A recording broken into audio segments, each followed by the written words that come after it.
Have you ever been like right in the middle of speaking English and your brain just stops, you know?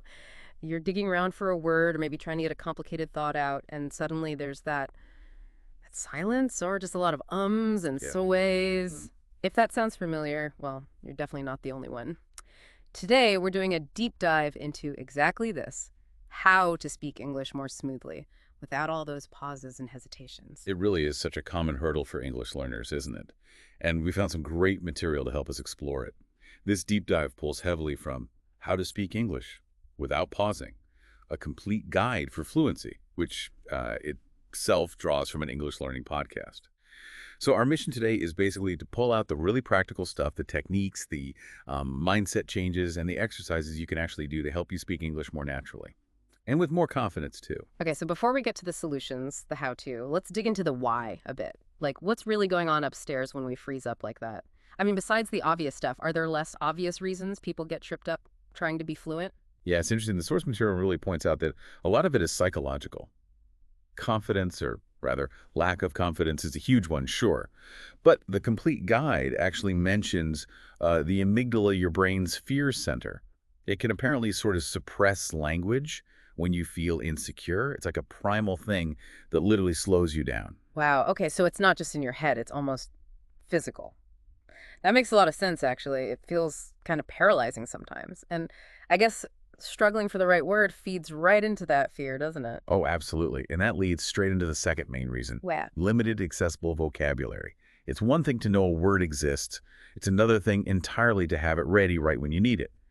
When your brain can't grab that word instantly, it kind of freezes. You stop because you're actively searching, and that search takes up processing power. And that search might even be happening in your native language, right?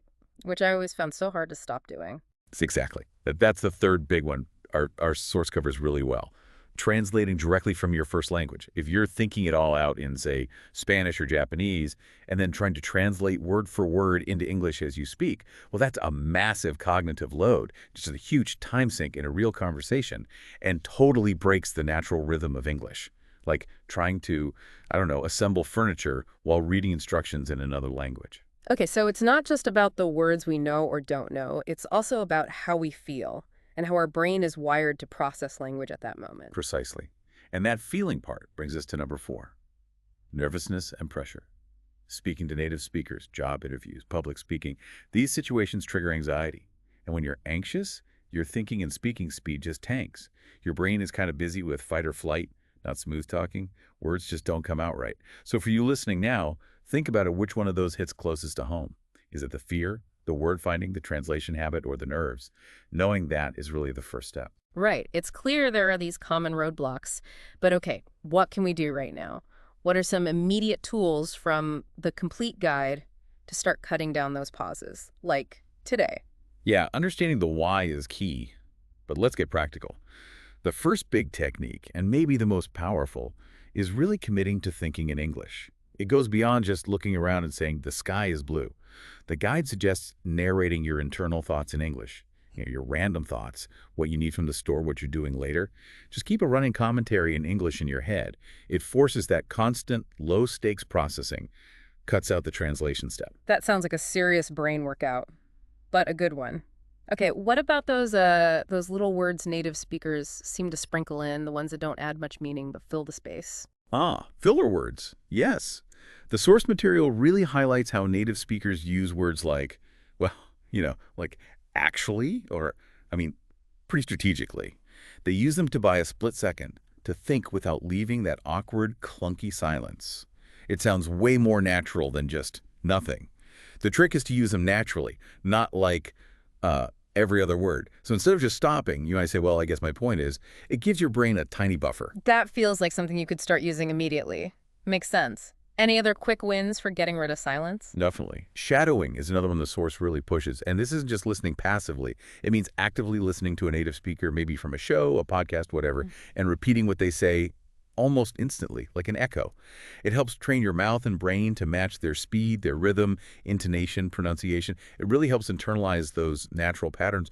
Think of it like interval training for your speaking muscles. So you're actively mimicking the flow, not just the words like that, but Yeah. what if you really just blank on a specific word? You just stop. Ah, this is super important, and the guide is really clear on this. Stop trying to be perfect. Seriously. It's okay to make mistakes. It's okay to forget a word. Instead of grinding to a halt, just describe it. You know, if you can't think of refrigerator, just say, the big box that keeps food cold. Hmm. The goal is getting your meaning across, right? Not winning a vocabulary test. Learn to improvise a little. Okay, that takes a little pressure off, I bet. So those are some immediate things. But looking a bit longer term, how do we actually train our brains to work faster in English, to build those quicker reflexes? Right, this is about more systematic training, building those pathways. One key strategy is learning common phrases or chunks, not just single words. Our source points out that if you memorize whole phrases like, in my opinion, or as far as I know, or on the other hand, they just kind of roll off the tongue. They come out more naturally because you aren't building the sentence from scratch every single time. It cuts down the brain work significantly. Ah, so building with pre-made sections instead of individual bricks. Yeah, that feels way more efficient. What else gets the brain speeding up? Active listening, but with a little twist. When you're listening podcasts, conversations, whatever, try to actively predict what the speaker might say next. It's not about mind reading. It's about tuning into common sentence structures, patterns, likely vocabulary in that context. It helps build those connections for faster recall when it's your turn to speak. That sounds like that conversation anticipation idea I've heard about. Exactly that. While someone else is talking, you're mentally guessing, okay, they'll probably finish with this kind of phrase, or the next word might be. It keeps your brain engaged and warms up those response muscles. And, kind of related, imitate native speakers. Really copy their tone, their speed, their style from shows or podcasts you like. It helps you internalize not just what to say, but the music of how it's said. Okay, so listening hard and then actively copying the rhythm makes total sense for building those pathways. All right, what about some concrete exercises, things people can actually do regularly? Yeah, there are the really simple but effective ones. First up, the 1-minute speaking challenge. Just pick a topic, start easy, like my day or my favorite hobby. Set a timer for 1 minute and just talk non-stop. The goal isn't perfection, it's just continuous speech, pushing past that urge to pause and edit yourself. 1 minute, nonstop. Okay, that sounds like a good way to stretch yourself. What about something for vocabulary and sentence building? Story retelling is great for that. Listen to a short story, maybe even just a scene from a TV show or a paragraph from an article. Then, try to tell it back in your own words. It forces you to grab vocabulary and structure sentences on the fly. Strengthens recall and construction. It's like practical application. And if you're feeling a bit more adventurous, maybe something to push the speed. Then you try speed conversation practice. Set a timer, maybe 2 minutes this time, and just talk fast. You can do it with a friend, or honestly, just talking to yourself in the mirror works too. The point is to increase your speaking rate, get comfortable talking faster, even if you stumble a bit, build momentum, reduce that thinking time. That sounds intense, but probably really good for confidence under pressure. Okay, one more. Maybe something using tech, since we all have phones now. Right. Using speech-to-text apps can be surprisingly helpful. Record yourself speaking English, then look at the transcription. How accurate is it? Where did the app get confused? It's a great way to check your fluency, spot those habitual pauses, or catch pronunciation issues you might not hear yourself. It's like getting instant objective feedback. Okay, so we got techniques, exercises, but fluency isn't just about the mechanics, is it? It feels like mindset is a huge piece of this puzzle. The complete guide seems to really emphasize that. Oh, it's absolutely crucial. Maybe the biggest mindset shift is truly believing and internalizing that mistakes are how you learn. They're not failures. They're just evidence you're trying, you're pushing your boundaries. And think about it. Native speakers make mistakes all the time. They stumble, use the wrong word, correct themselves. So if they do, why put that pressure on yourself not to? Often, the fear of making a mistake is a bigger block than the mistake itself. That's such a good reminder. Easy to forget. So if perfection isn't the aim, what is? How do we balance wanting to improve with not stressing about every little slip-up? The goal is communication.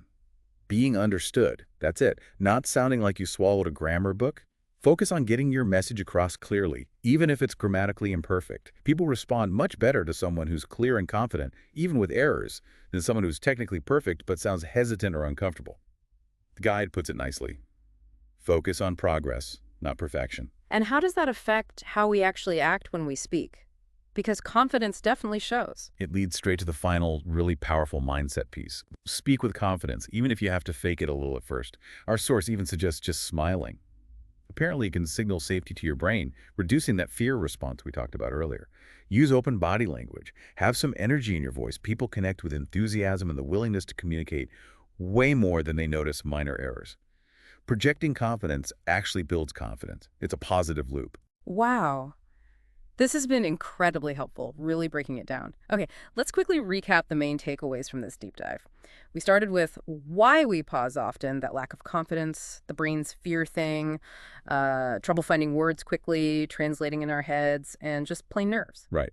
Then we looked at immediate fixes. Mm, Really trying to think in English, even just narrating your day internally, using filler words like well or, naturally to buy time, shadowing to mimic native rhythm, and crucially, letting go of perfection. Describe it if you forget the word. Then we moved into training your brain for speed, learning whole phrases or chunks, not just words, listening actively and trying to predict what's next, that conversation anticipation thing, and imitating how native speakers actually sound. And we gave you concrete exercises, that 1-minute speaking challenge for continuous talking, retelling stories for vocab and sentence practice, speed conversation for agility, and using speech-to-text apps for feedback. And finally, those vital mindset shifts.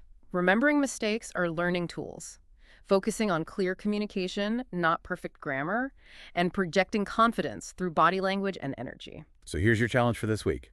Pick just one thing from all of this. Yeah. One technique, one exercise, and try doing it for just 10 or 15 minutes each day. Seriously, that consistency adds up. You will start noticing fewer pauses and smoother speech. It can really transform how you communicate in English. And just remember, fluency isn't really about being flawless. It's about being understood, feeling confident, and just being comfortable when you speak. Now go out there and give it a try.